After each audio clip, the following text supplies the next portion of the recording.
3 weeks later, Karen stood in the Meadowbrook Community Center, facing a room full of neighbors who looked at her with everything from disgust to pity. The emergency HOA meeting had drawn the largest crowd in the neighborhood's history, not because people cared about governance, but because they wanted to witness the fall of their local tyrant. "Before we proceed with the vote of no confidence," announced Tom Bradley, the vice president who'd clearly been waiting years for this moment, "Karen has asked to address the community." Karen approached the podium on unsteady legs. Her usual armor of pressed suits and perfect makeup had been replaced by a simple black dress and bare face that showed every sleepless night since the incident. The criminal charges had been dropped. The DA called it a misdemeanor that wouldn't serve the public interest, but the court of public opinion was far less forgiving.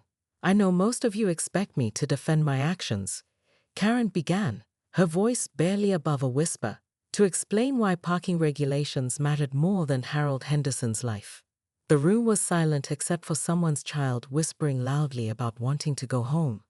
"I can't do that, because there is no explanation that makes sense. There's no rule in any book that justifies what I did." Karen gripped the podium edges until her knuckles went white. "I told myself I was protecting our neighborhood, maintaining property values, keeping order. But the truth is simpler and uglier than that." She paused, looking out at faces she'd cited, argued with, and alienated over the years. Mrs. Patterson, who'd painted her mailbox the wrong shade of approved blue. The Johnsons, whose teenage son's car was always parked slightly over the driveway line. The Martinez family, whose children's sidewalk chalk art had violated the common area cleanliness clause. "I was lonely," Karen continued, her voice growing stronger. "I was angry at a world that seemed chaotic and unfair, and I thought if I could just control this one small piece of it, our neighborhood, maybe I could matter. Maybe I could be important." A few people shifted uncomfortably. This wasn't the self-righteous defense they'd expected. But control isn't the same as leadership. Rules aren't the same as compassion, and being feared isn't the same as being respected. Karen's voice cracked. "Harold Henderson is dead. And while the paramedics say the delay probably didn't change the outcome, I'll never know for sure. I'll carry that uncertainty for the rest of my life." She pulled out a thick folder and set it on the podium. "This contains my resignation as HOA president, along with recommendations for reforming our governance structure. I'm also liquidating my assets to establish the Harold Henderson Memorial Fund for emergency services training in our community." The room buzzed with surprise. This wasn't the Karen they knew, the one who fought every challenge to her authority with legal threats and citation letters. "I don't expect forgiveness," Karen said, stepping back from the podium. "I don't deserve it, but I hope that Harold's death might mean something if it helps me become the person I should have been all along." As she walked toward the exit, past neighbors who still couldn't meet her eyes, past the empty chair where Harold Henderson used to sit during these meetings, Karen felt something she hadn't experienced in years: the possibility of redemption. Outside, Mrs. Henderson sat on a bench by the community fountain, still wearing the black dress she'd worn to her husband's funeral. "Dorothy," Karen said softly, approaching with careful steps. The older woman looked up, her eyes red but clear. "Karen, I don't know how to make this right." Dorothy studied her for a long moment. "You can't. Harold's gone, and nothing you do will bring him back." She paused, then added, "But maybe you can make sure it never happens again. Maybe you can teach people that rules should serve people, not the other way around." Karen nodded, tears finally flowing freely. "I'll try. I'll spend the rest of my life trying." As Dorothy walked away, leaving Karen alone with the fountain's gentle bubbling and the weight of her choices, a new question formed in her mind. How do you rebuild a life when everyone knows you as the villain of your own story? In her pocket, her phone buzzed with a message from an unknown number. "Saw the news about your HOA resignation. I'm starting a nonprofit for emergency services advocacy. Would you be interested in volunteering? We could use someone who understands the system from the inside." Karen stared at the message, then at the community center where her neighbors were probably voting to ban her from ever holding office again. then at the street where Harold Henderson had taken his last breath while she argued about parking permits. The ambulance's sirens pierced the morning quiet of Meadowbrook Estates, and Karen Whitmore felt her eye twitch. She stood in her perfectly manicured driveway, clutching her clipboard and HOA rulebook like weapons, watching the emergency vehicle screech to a halt in front of 1247 Elm Street. The audacity. "Excuse me." Karen marched across the street, her sensible flats clicking against the asphalt with military precision. The paramedics were already unloading equipment, their urgency palpable as they rushed toward the Hendersons' front door. "Ma'am, please step back," the lead paramedic said without looking at her, his focus entirely on the medical bag in his hands. Karen's jaw clenched. She'd been HOA president for 3 years, and not once, had anyone dared park on the street during peak hours without proper permits. "I don't think you understand. This is a restricted parking zone between 7 and 9 am. Your vehicle is in direct violation of Meadowbrook Estates Community Guidelines, Section 4.2. The paramedic finally turned to face her, incredulity written across his features. "Lady, we're responding to a cardiac emergency. An elderly man is having a heart attack." "That's unfortunate," Karen replied, flipping through her clipboard, "but rules are rules. I'm going to need you to move this vehicle immediately or face a citation." Inside the house, she could hear Mrs. Henderson crying, calling her husband's name. The sound made something uncomfortable twist in Karen's stomach, but she pushed it down. Order, structure. These people needed to understand that civilization was built on following rules, not breaking them whenever emotions ran high. The second paramedic emerged from the house, shouting to his partner, "We need to move him now. He's crashing." Karen stepped directly in front of the ambulance doors.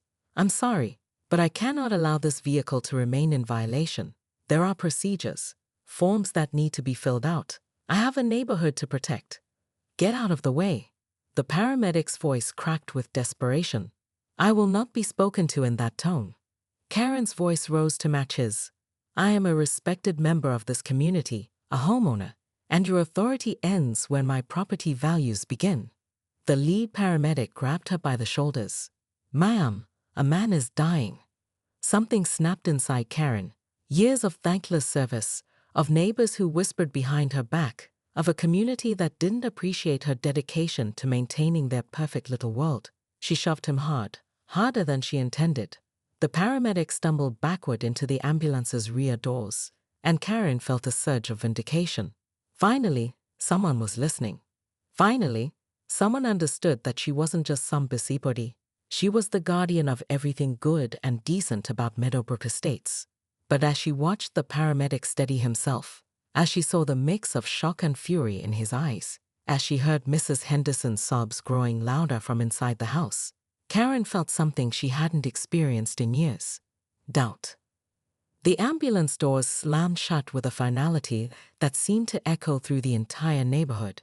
As the vehicle pulled away, taking Mr. Henderson to the hospital and taking with it any chance Karen had of being seen as anything other than the villain of this story, she stood alone in the middle of the street, still clutching her clipboard.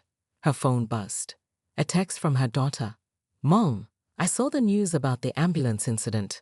Please tell me you weren't involved." For the first time in weeks, she felt something that might have been hope. But as she walked home through the perfectly manicured streets of Meadowbrook Estates, she couldn't shake the feeling that someone was watching her. The same someone who'd been filming that morning, who'd made sure her moment of madness became a worldwide cautionary tale. Who were they? And what else did they know about the secrets buried beneath the surface of their perfect little neighborhood? The video went viral within 6 hours. Karen sat in her living room, surrounded by perfectly arranged throw pillows and family photos that now felt like evidence of a life she barely recognized. Her laptop screen showed her own face, twisted with rage, shoving a paramedic while an elderly man fought for his life mere feet away. The caption read, "HOA Karen literally blocks ambulance during heart attack emergency." The comments were brutal. Thousands of them, each one a fresh wound. Someone should flip her world upside down like she flipped that poor man's chance of survival. This is why people hate HOAs. Karen needs to be launched into the sun. Her phone rang incessantly. First her daughter Sarah, then her ex-husband, then neighbors, reporters, and eventually, strangers hurling abuse through voicemails. She'd stopped answering after the 15th call. A knock at the door made her jump. Through the peephole, she saw Mrs. Chen from 3 houses down, holding a casserole dish. Karen hadn't spoken to Mrs. Chen in months. Not since the incident with the unapproved garden gnomes. "I know you probably don't want to see anyone," Mrs. Chen said when Karen reluctantly opened the door. "But I brought you some food. Figured you might not feel like cooking." Karen stared at the offering, confusion clouding her features. "Why would you? I cited you for those gnomes. You did what you thought was right." Mrs. Chen's voice was gentle. "Doesn't mean I agreed with it. But I know you weren't trying to be cruel. Not really." The kindness was almost worse than the hatred. Karen felt tears threatening for the first time since the morning's disaster. "Mr. Henderson died an hour ago." Mrs. Chen's face crumpled. "Oh, Karen, they're saying it's my fault. That the delay?"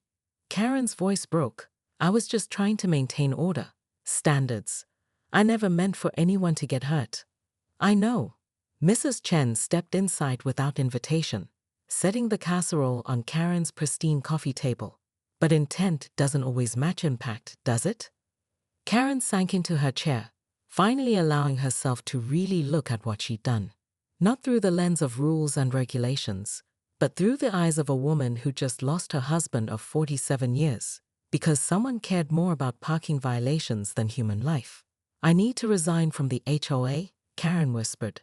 "That's probably a good start," Mrs. Chen agreed. "But it's not going to be enough. People are angry, Karen. Really angry." As if summoned by her words, Karen's phone buzzed with a news alert. Local HOA president under investigation for interference with emergency services. That evening, Karen drove to Meadowbrook Cemetery, where she'd never visited before despite living in the neighborhood for 8 years. She found the Henderson plot, a modest headstone with fresh flowers that Mrs. Henderson must have placed that morning. "I'm sorry," she whispered to the granite marker. "I'm so sorry." Behind her, footsteps crunched on gravel.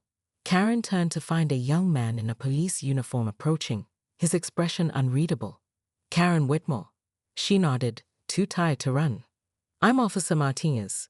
I need to ask you some questions about this morning's incident."